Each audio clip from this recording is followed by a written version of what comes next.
Guys, welcome to another episode of the COTACast. My name is Brian Bermudez, and I'm the host of the Craft of the Air podcast, the aviation podcast that really just expands your knowledge. In each and every episode, join me and my guests as we explore the untold world of aviation together. I'm so glad that you guys are tuned in for another episode.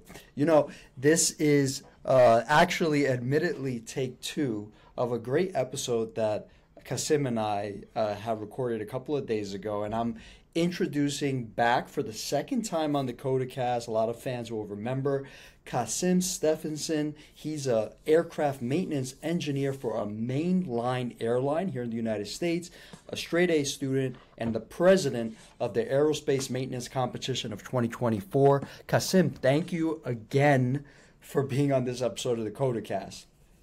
No problem, man. It's a pleasure. That, man, you know what? There's so much that we were speaking about together. Cassem and I recorded a couple of days ago last week, and we touched on some great stuff, and the recording wasn't processed correctly. And so it was just so good that I said, you know what? The next time we have some time together, let's re-record it, and we're going to go through it. But Cassem has a very unique and inspirational story in the sense that, as I mentioned, involved in many facets of aviation maintenance. You know, in his studies as a student, not only a straight A student, but the leader of the aerospace maintenance competition team for Vaughn College back in 2024, and now working as an engineer out there. But we'll start from the beginning, man. Cassem, tell us about how incredible that journey was, and explain to people some of the experience that you got to experience in being a part of that aerospace maintenance competition. A lot of people never even heard of it. I didn't even know about it myself until I was a part of it, so got that. But it was great. A lot of mentorship from people with 10, 15, 20 plus years in the industry. You got to meet a lot of upper level leaders, you know, not to mention the actual competition is just littered with CEOs and other senior leadership just there talking to you. The people you meet is crazy. Even met one of my favorite YouTubers out there, competed against them, so it's unreal. Incredible. You know, yeah. Cassem, and that's not the only thing that I want to touch on. He did a lot of traveling in your time in college before you graduated, and you were also a part of getting to experience Oshkosh. Yes, that was current Vaughn students definitely sign up. It's worth it. That week is unlike anything else. You know, Yep. You didn't know aviation was this deep until you go to an air show. It's deep. It's real deep. Last year's Oshkosh was undeniably, definitely a place in history, being that it was definitely one of the last times you'll see the A-10 Warhog take to the skies as a demo team. You know, we saw a lot of old school warplanes. Pretty much every bomber you could think of flew over at one point in time.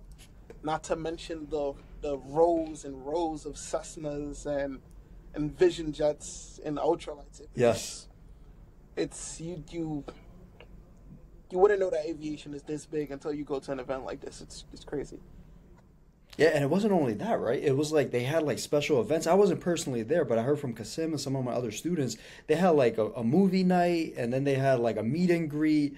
They had some people going up in some of the planes that were flying in with some of those pilots. Yeah, right? For sure. They were definitely a couple movie nights. There were meet and greets for a couple of the performers.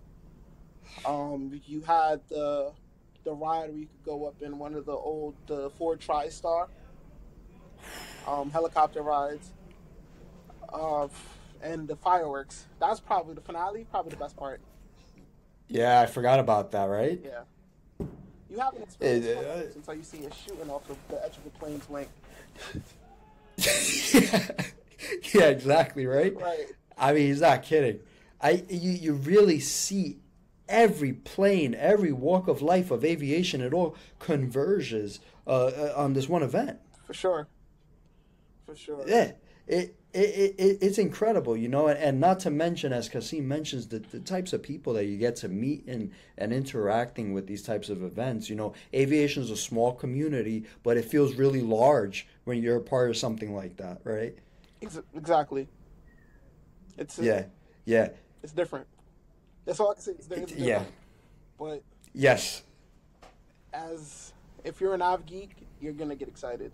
There's a lot to do. There's Yeah. a lot of events. You know, there's vendors that come with simulators, so you get to experience like actual simulators. There was actually a booth where you could do an hour in a simulator, and it would count as your first hour towards your pilot's license if you wanted. That's Which is dope. cool. That is dope. Because the guys were licensed. They were licensed instructors, so they could sign off for your pilot's license, which was pretty awesome. Did you meet, now I'm curious, I'm just thinking now, did you meet a lot of fellow mechanics out there, or was it a majority of pilots? It was all walks of life. We had pilots. There were techs out there. You had, you know, there were some flight attendants, people who were flight attendants for certain. Ah, You kind of had every level of the aviation industry out there, which was amazing. You know, you had some FAA representatives that were there. So you met everybody. It wasn't just, oh, it's just for pilots. No, it was every walks of life, down to military. We had military pilots, regular military helicopter pilots, military mechanics that were on site. So it was pretty cool. It was just... It's been an incredible ride for Cassem and his time and going to school and studying aviation maintenance, and he's out there. He's a professional engineer, but before we get to all that, you know, I get to the lighter stuff first. You know, I saw you able to actually enjoy some time and travel back to the Caribbean, to your homeland over the little bit of a break. How was that? Getting the chance to go and see some family and friends. I know you've been working constantly since you started. It was definitely a break from the engineering analyst life, for sure. It was a week without screens. I didn't really have to look at the computer. So, you know, it was good to spend some time with my dad, my godparents. They haven't seen me. I think the last time was like 2 years. So it was great. It was a nice week off. I could have did without the turbulence on the ride back, but it comes with the territory, I guess.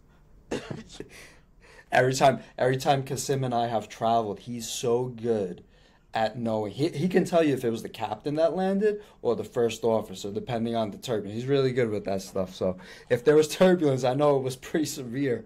And when I think about that, and I'm thinking about, you know, the Caribbean and coming from home, me being Puerto Rican and some of my family still being on the island, what transitioned you and motivated you to even be attracted to aviation maintenance? You know, here you are in Queens, New York, Iron Jungle, completely different world than this calm, nice, tranquil island that you're probably from. What got you to aviation maintenance, and what brought you to Queens, New York, out of all places?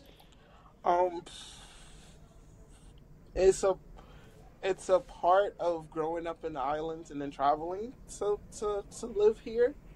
You know, being young, airplanes are like, when you're young, airplanes is like, oh my God, it's a big roller coaster. And a part of it is weirdly enough, I kind of like the chaos. There's a symphony behind it. Not every day is the same thing. If I'm doing the same thing over and over, eventually it gets repetitive and I get bored. Me too. You come into aviation, you don't know what you're coming into the day of. You know, you could come in saying, I'm gonna get this done today, and then boss man's like, nah, we gotta do something else.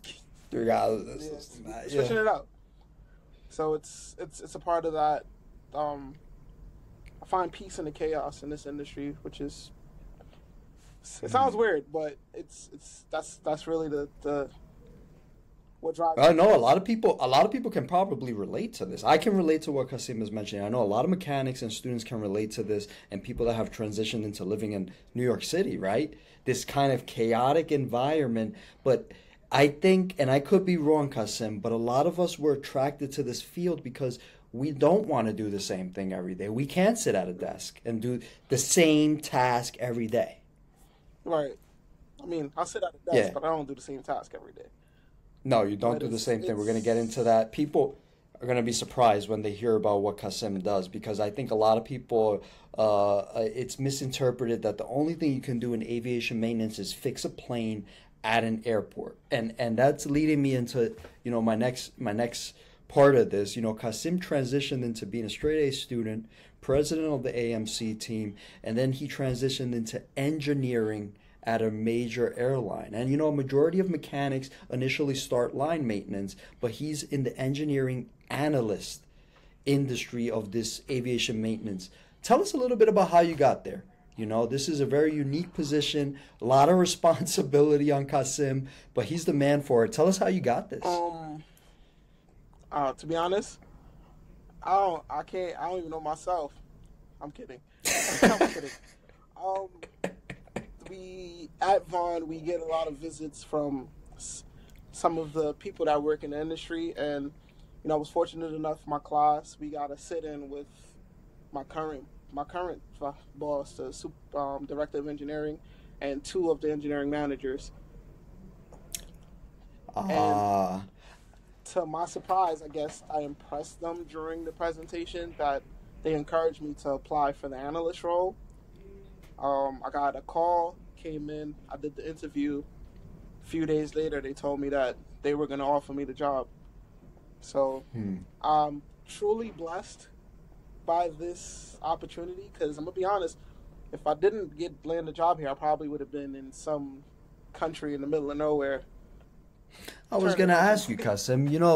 Let's say that this didn't happen. What was your fallback? What was your alternative? Do you think maybe I'm gonna be a nurse, or maybe I'm gonna go travel to another island and try starting a business? What was it that you had? My fallback from aviation, honestly, I didn't know. I worked in customer service before I got into Hmm. aviation, and I hated that, so I couldn't really tell you. He's good. Well, he's good at dealing with people, so that does explain a little bit his experience with customer service. So I couldn't really say, you know, aviation was Yeah, just like it just called to me. It just fit. yeah, yeah. God was kind of calling you towards this, and like, as you mentioned, it definitely does sound like a blessing. When I think about the work that you do, it's a little bit different than what people are accustomed to hearing an aircraft mechanic, right? And so you're not necessarily turning wrenches, but you're more of understanding the systems and the faults behind it. Explain it a little bit better than what I'm doing now, Kasim. So, um, like most aircrafts today, they're super smart. They're smart and dumb at the same time, but Yeah. really smart.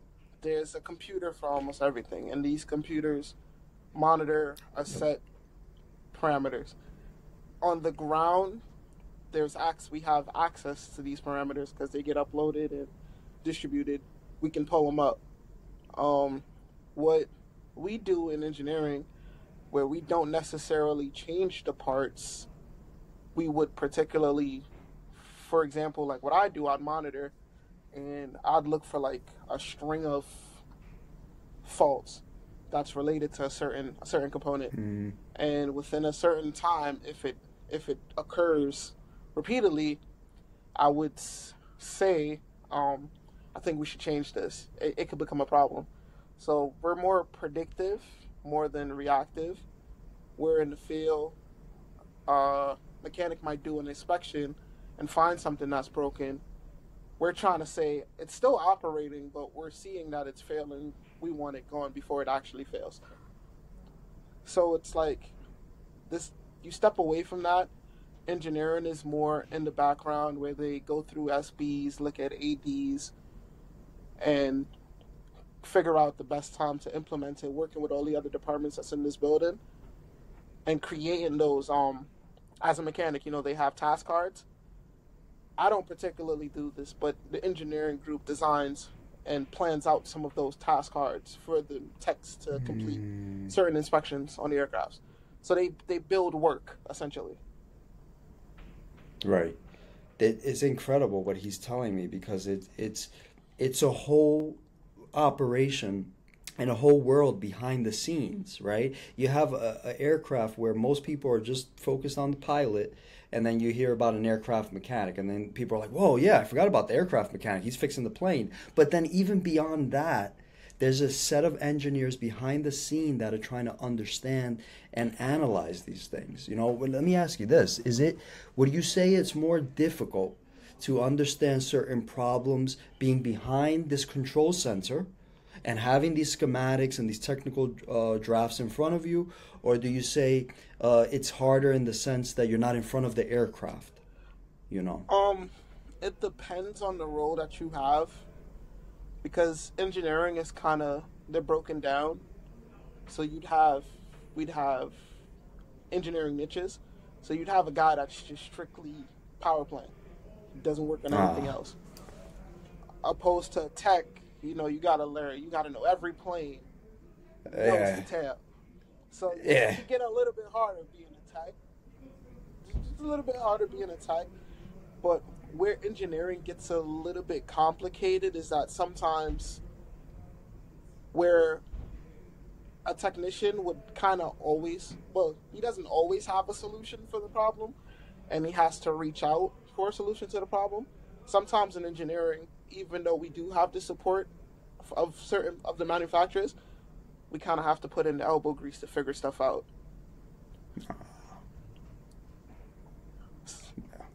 So like you might not have it immediately from the manufacturer and you're waiting for a response, you sent over the data.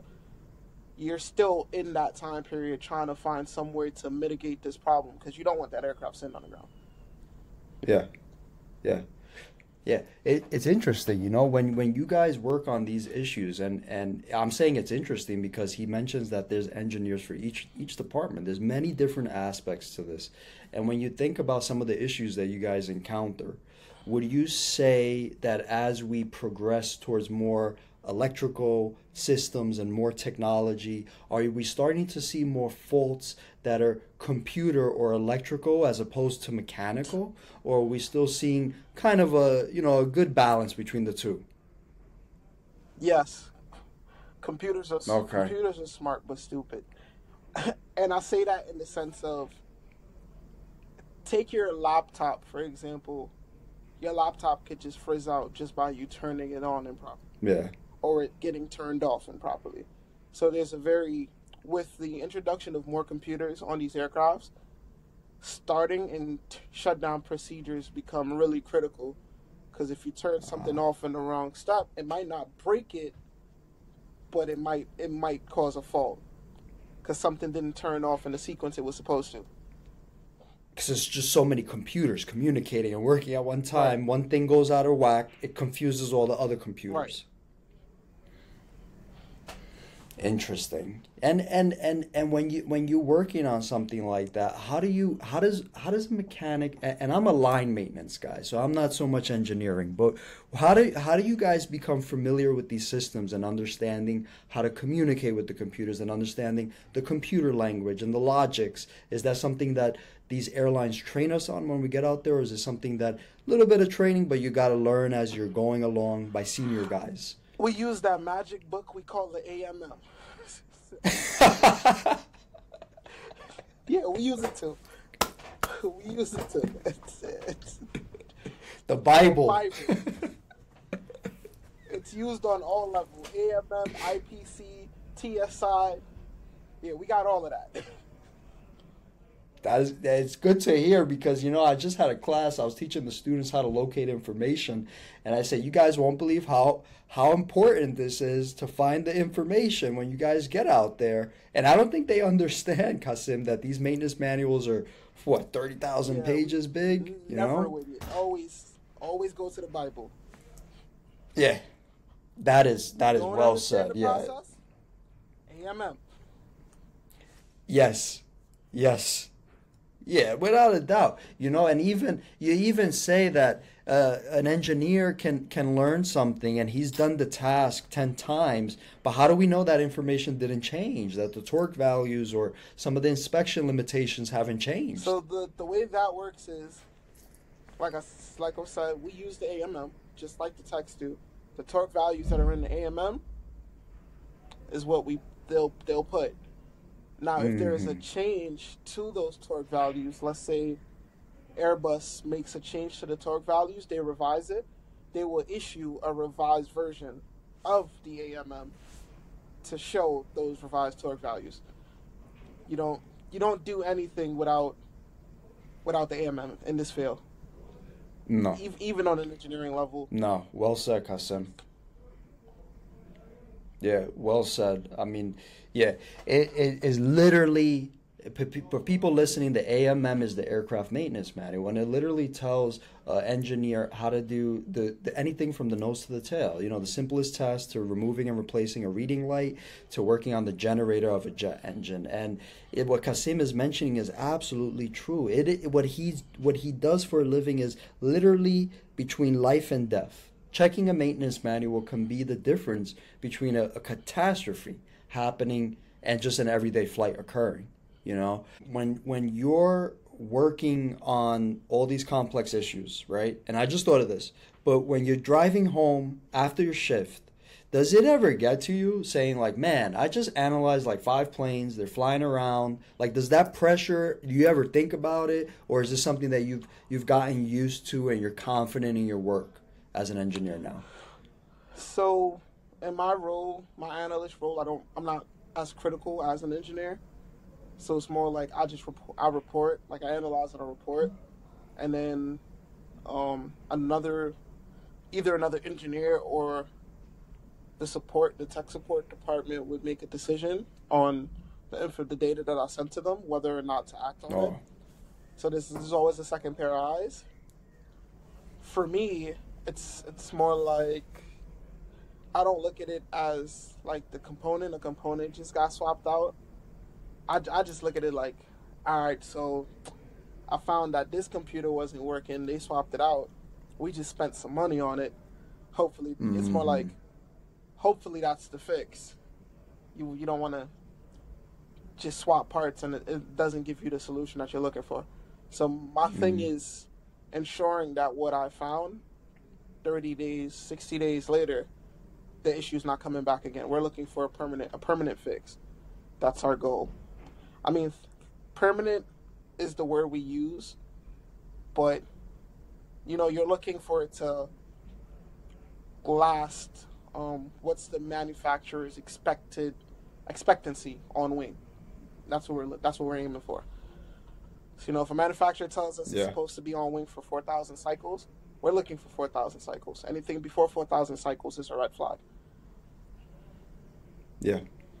Yeah, it's a lot of moving parts, and as you mentioned that, it makes me think of something else. There's a lot of money involved in aviation. A lot of these components are very expensive. A generator on an aircraft, a hydraulic pump. I mean, you're speaking about very, very expensive components. And I've heard, I don't know if this is the case with your company, but I worked for a company, Cassem, that if we removed a component from the aircraft, like a generator, and we send it out to a Part 145 repair station, and they find that there's no faults found, they send us a bill for sending them a part that was not needed to be taken off. So I was once told by a supervisor, you guys better make sure that what you're changing is the right part. And this is the first time that I hear another engineer telling me the same thing. Is that something that they encourage you guys? Like say, hey, we don't want to waste money. I wouldn't say encourage, but you definitely don't want to go pull off a computer and then it comes back NFF. Nah. It's not fun. Nah. It's an integrity thing with yourself at that point. You're like, I don't want, like Cassem mentioned, you want to make sure you did the permanent fix, not revisiting it. Yeah. It sucks when something gets pulled off the plane, it goes to the station, and they send it back to you in a report, and all it says is NFF. Because you're still spending money. Oh, no faults found. You're still spending money on it. Yeah. Spending money on it.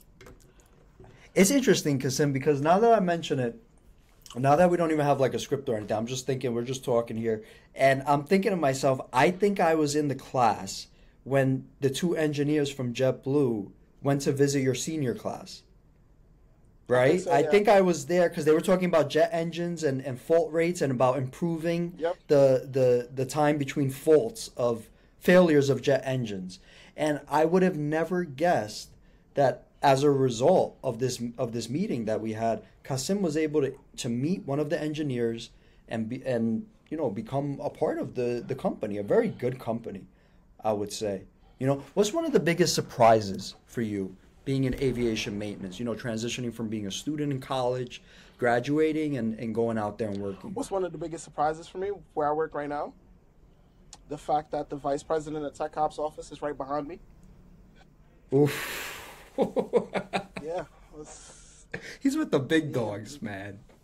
every office that's like around the space that I work in, there's a director. So, you walk into the building, you're greeting these guys on a first name basis, or luckily I sit in like the corner, so I don't see when the CEO walks past. But I have met our company's COO. Wow. Yeah, very big company. I don't want to mention the name, but a very big airline, very reputable and very trusted airline. And it is, yeah, I can see that. And I'm smiling because I'm happy. Cassem was one of my freshman students, and seeing where he's at now, I love it. I love when I see my students succeeding, and I love aviation, and he loves it too. And he's living the dream out there. You're with the directors on the directors floor over there. It's just kind of how it is. It's kind of how it is. Yeah. Just the setup of it.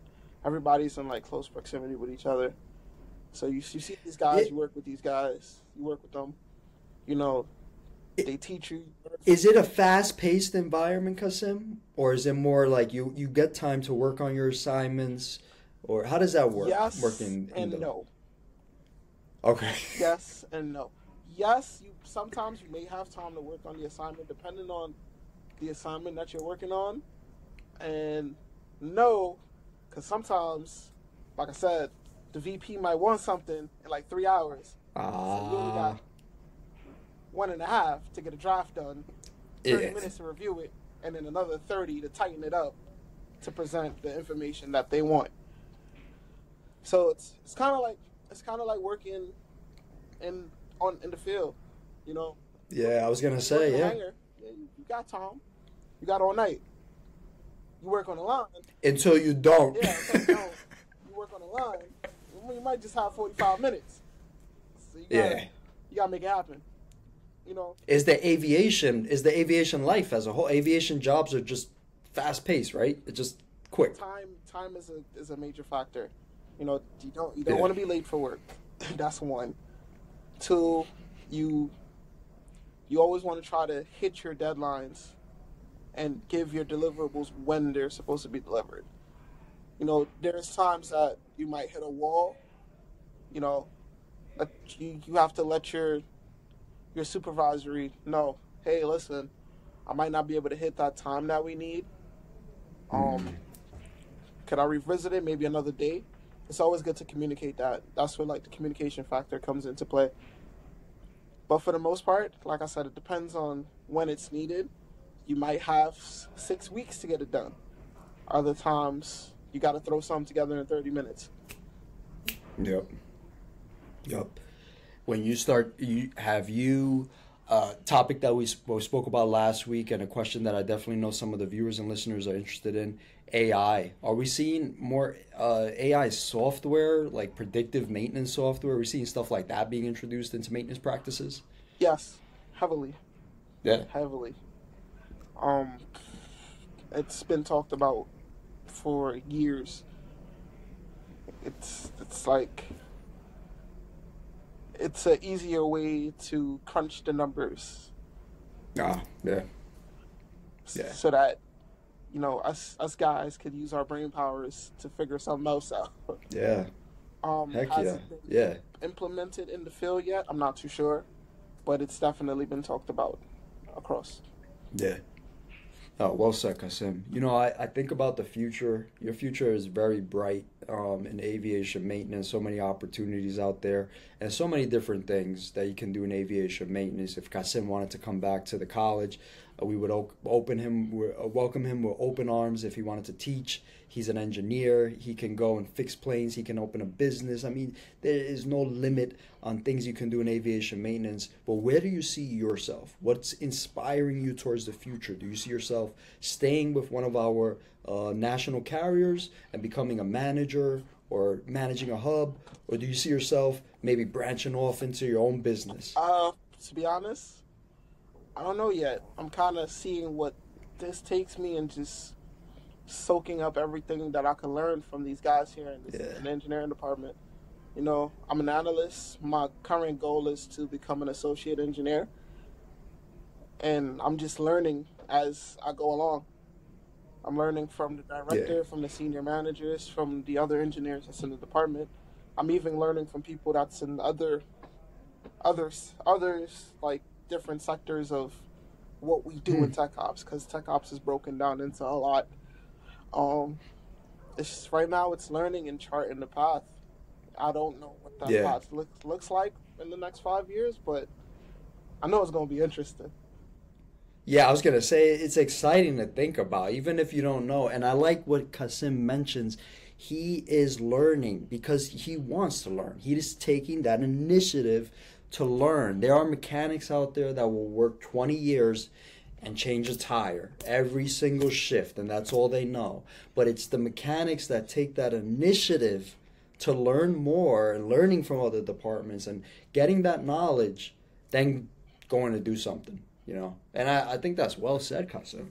You know, do you ever see yourself going back to maybe your native Caribbean island and starting your own business down there? I think that's a challenge, right? Did we speak about that? Yeah. Could be a challenge. Aviation is, for one, there's only one company down there that kind of controls everything. Yeah, that's what you taught. Yes. One company down there that controls everything. Most of their maintenance is in-house.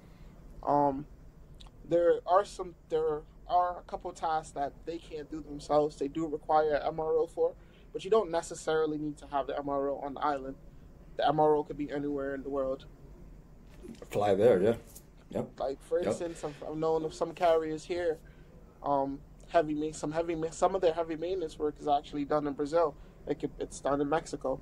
So to say necessarily that business has to be on that island, probably not.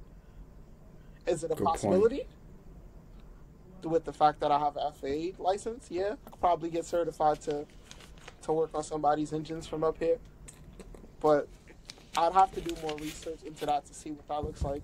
That's a really big move. Yeah, maybe just come back and teach my GE10 class. He'll do that. I just one more thing that I really wanted to ask you, because he is, as you guys can hear and watch, Cassem is very goal oriented. He is the type of person that once he has a goal in mind, he's not going to stop until he achieves it, and he does it well.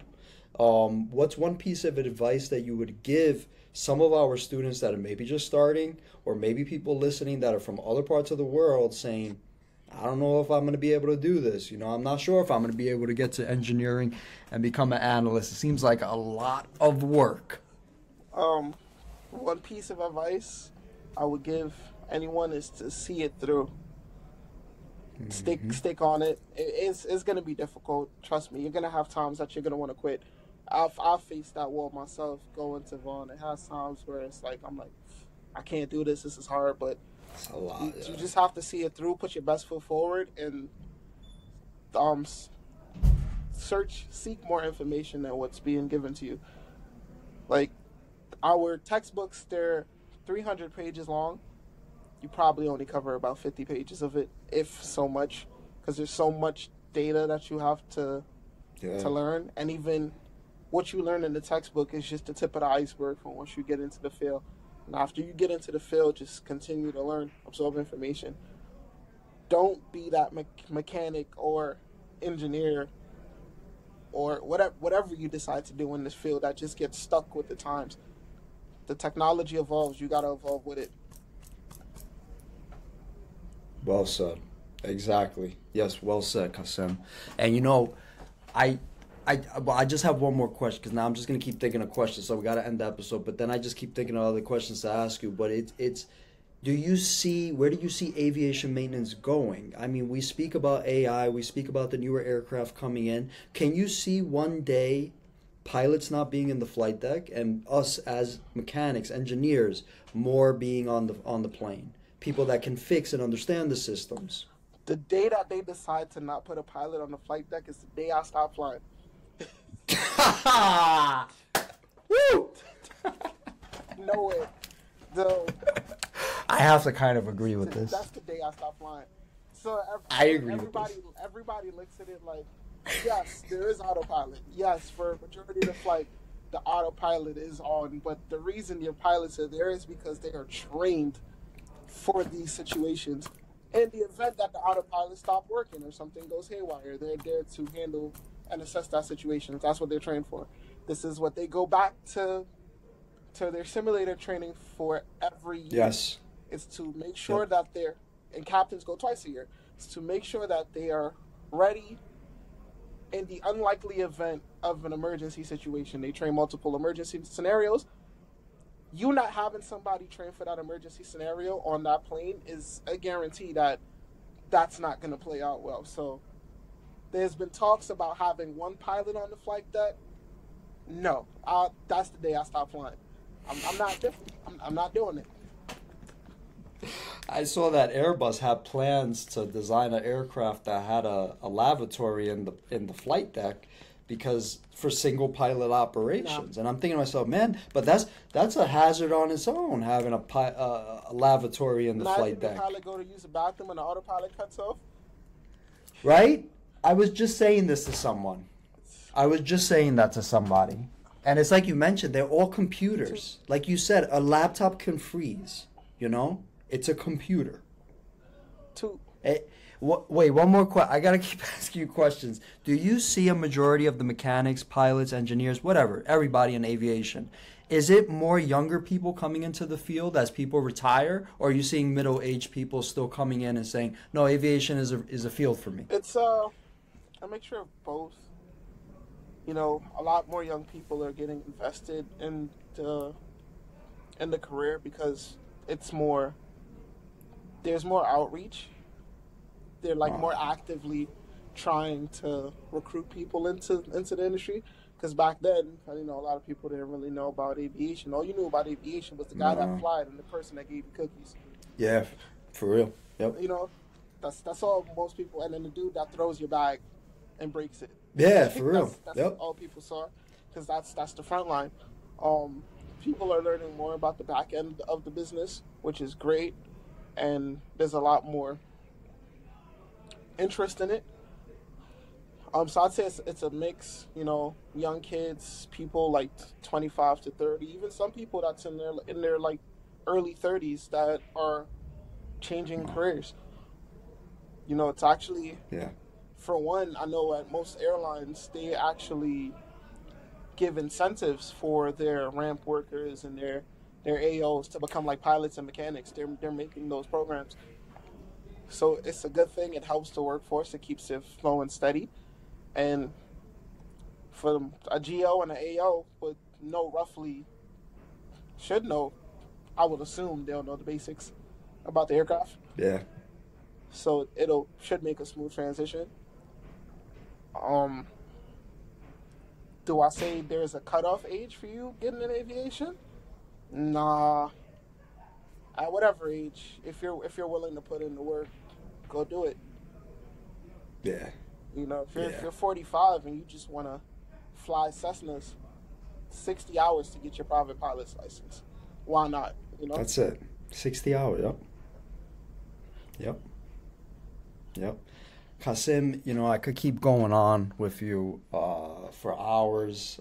It's always just so easy to speak to you, and you just always have really good really good perspectives. And I really thank you for taking the second time out of your week to speak with me and for being on this episode of the COTACast. Again, it was a pleasure. Always have an awesome time. Thank you, Mom. No, it's you're always welcome on the COTACast, and I'm sure a lot of our viewers are gonna want to see Cassem again. Cassem Stephenson, maintenance engineer analyst for a major airline, and working on our aircrafts to make sure that they're airworthy and flying safely. Cassem, thank you again for being on this episode of the COTACast. Take care, guys.